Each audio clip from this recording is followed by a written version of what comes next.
Hey everyone, it's Keegan here. I'm back with another video for you guys, and today I'm bringing you guys another edition of Keegan's movie reviews once again. And today we're going to be talking about two films that I watched in theaters over the weekend.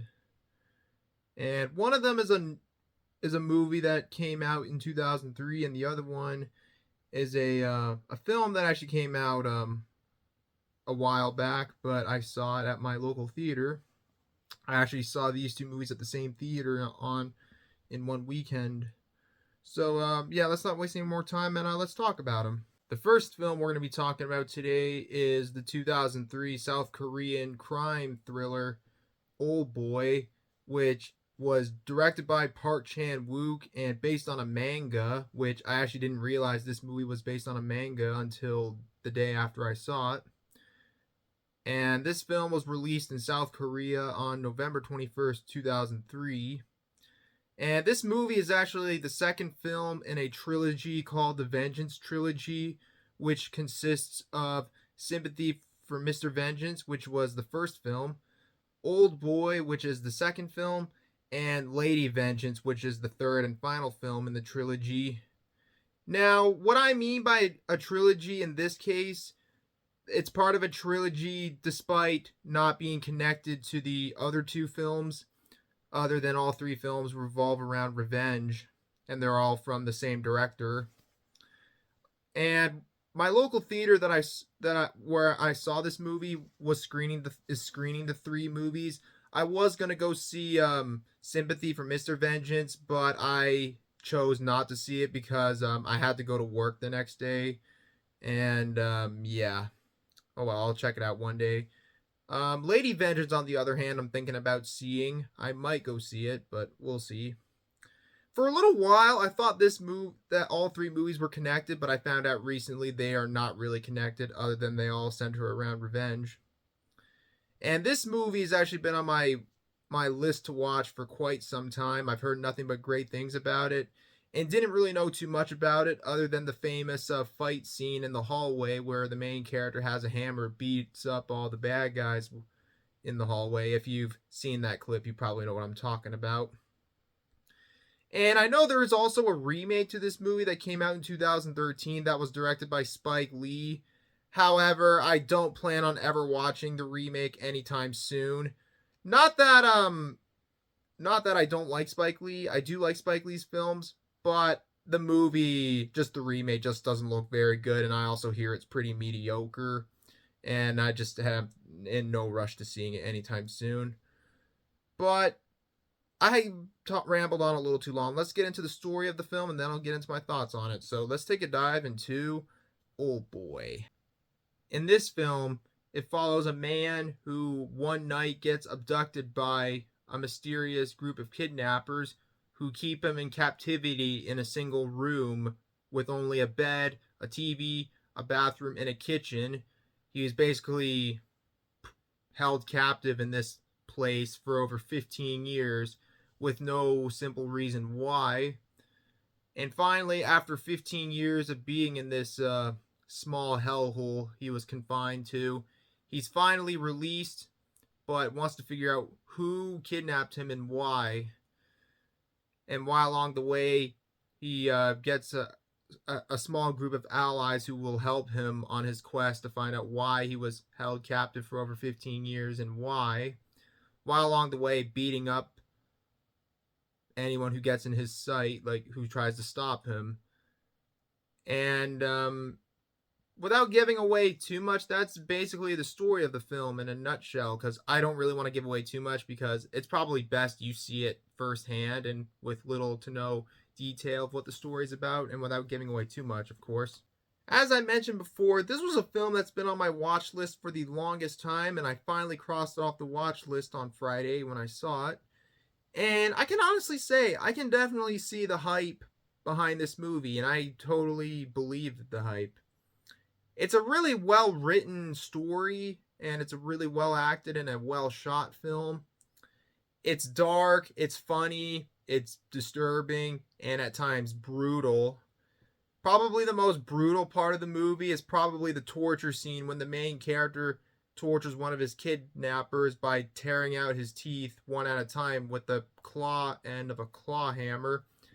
Not gonna lie, when I saw that, I actually looked away because that was fucking brutal. It was like, holy fuck, that looked painful. But I must say, that's some really good special effects, I must say, for that scene. And the reactions from many of the people in the audience who I saw it with when I saw the movie were pretty priceless. Many of them were like gasping and like, holy fuck. But yeah, that scene was brutal. And that scene led up to the hallway fight scene that I mentioned earlier, which that's probably the most famous part of the movie. And I must say that scene, the fight scene in the hallway, was really well choreographed and was really, really well shot. I'm pretty sure it was done in one take. I'm not sure, but I could be right.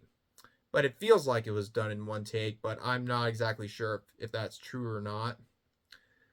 But yeah, it was a really, really good film.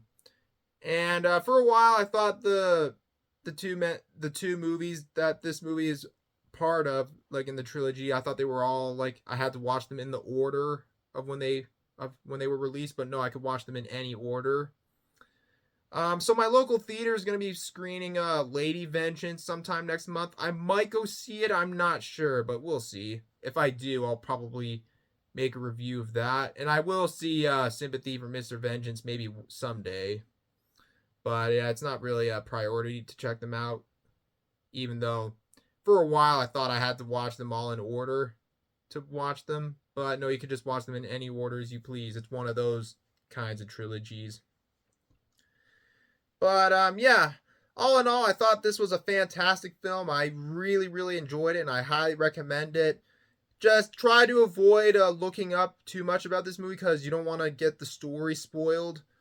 I will say the ending to this movie is pretty weird. I'm like, what the fuck? Like the twist at the end, like that is like one of the weirdest plot twists I've seen in a while. But I don't want to spoil it, but if you've seen the film, you probably know what I'm talking about. But yeah, overall, I really, really enjoyed the film and I highly recommend it. And I will probably check out the other two films in the Vengeance trilogy someday, and then I'll talk about them on my channel. Like I mentioned before, I don't plan on ever watching the Spike Lee remake anytime soon. Mostly because I'm not really interested in it. Despite I do enjoy some of Spike Lee's films, but that's just probably one I'm probably in no rush to seeing. But overall, I really enjoyed the film and I highly recommend it. And I'm giving Oldboy a 9.2 out of 10. And the last film we're going to be talking about in this video is one I saw in theaters yesterday. And this is a German film. And that is the 2023 film The Teacher's Lounge, which was directed by Itka Kotak. I think that's how you say his name. And this film was released in Germany on May 4th, 2023. And this is a one I've been a little bit curious about. This one was actually screening during the Edmonton Film Festival back in September, which was when I saw Anatomy of a Fall, which I talked about a while back. I was actually contemplating on seeing this one at the festival, but I didn't for some reason. Plus, Anatomy of a Fall was the only movie I saw at that festival. But yeah. But anyways, when one of the theaters in my area was screening it, so I decided to go ahead and check it out, and so I did. And yeah, I'll go into the story pretty quick, and then I'll get into my thoughts on it. I don't have a whole lot to say about this movie, but we'll talk about it anyways. So let's dive into The Teacher's Lounge. The story for The Teacher's Lounge is a pretty simple one. It revolves around a female substitute teacher who is trying to solve a mystery of a series of thefts that have been occurring in the school she teaches at. And one of her students is getting accused of is being suspected of stealing stuff from teachers and students at the school.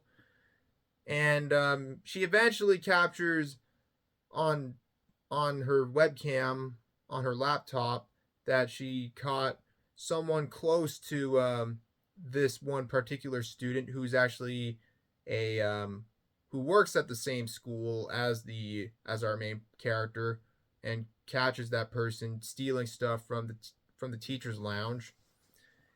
And then from there, a series of consequences and stuff like that starts to occur, whether like her actions of like how she handles the situation that changes the school environment of what's been occurring due to the thefts. And without giving away too much, that's basically the story of the film in a nutshell. I know this movie did get nominated for Best International Feature Film at this year's upcoming Oscars, which is coming out in March. And I guess it deserved that nomination. Although I think Anatomy of a Fall should have got in there too, but somehow it's not.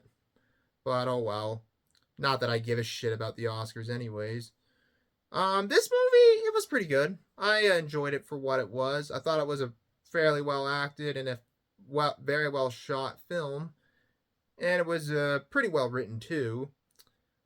The only issue I have with this movie is that some of the child dialogue of the child actors, I don't know why. I don't know if it's just me, but it doesn't seem realistic to me for some reason. Like, I don't think any sixth grader would talk like how they talked at one point in the film. This was like later into the film. If you've seen the movie, you might know what I'm talking about. Like, I don't really want to spoil it, but I don't know. It just didn't really seem that convincing to me. I don't like it when movies make like when the dialogue for child characters don't feel realistic. If you know what I mean. That's kind of the only issue I really have with this movie. And on top of that, I found the ending a little bit unsatisfying for some reason. I don't really want to spoil it, but I don't know. But that's just me. But all in all, I don't really have too much to say about it other than it was a pretty well acted film and it was a pretty well made film and I thought it was pretty good. However, I'm probably am not in a big rush to seeing it again, but it was still a pretty good movie nonetheless, but probably not one I'll watch again anytime soon. Well, maybe not for a long time at least, but yeah, I don't have anything else to add. It was a pretty good movie, and check it out if you want to, if it seems interesting to you. But other than that, I'm giving The Teacher's Lounge a 7.5 out of 10. Well, there you go. That's going to be it for this video. Thank you guys for watching this video. As always, feel free to leave a like, leave a comment below, subscribe for more videos like this, turn on notifications, share a video with your friends, etc. You know the rest. And part 2 of my James Bond movie reviews will be coming out soon, so stay tuned for that one. But anyways, in the meantime, thanks again for watching, and until next time, this is Keagan Shepard signing off. Thanks for watching. I'll see you guys in the next one, and yeah, take care, everybody. Peace out. Bye-bye.